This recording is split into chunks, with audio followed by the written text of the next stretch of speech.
wabarakatuh. Dan selamat Minang satu dimanapun berada. Sajak sudah pilpres, kinilah mulai tanya dek para elit politik untuk rekonsiliasi. Maklum setahun lamunyo kita tak kotak-kotak dek mendukung capres. Tapi rekonsiliasi tak kunjung terjadi. Antapabilo Pak Jokowi kabasobok jo Pak Prabowo. Bahan rakyat kebadarai. Hingga kini masih banyak yang belum bisa menerima kondisi yang terjadi. Padahal secara hukum, MK sudah bersidang dan KPU telah menentukan bahwa pasangan Jokowi Ma'ruf nan manang.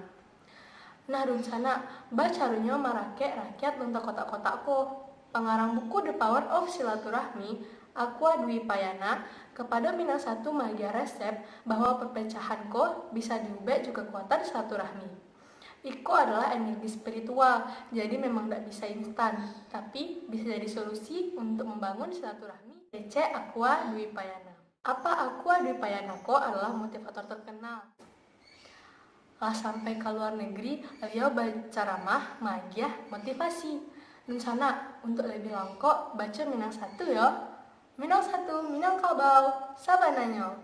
Jaya Minang Kabau, Jaya Minang satu. Assalamualaikum warahmatullahi wabarakatuh.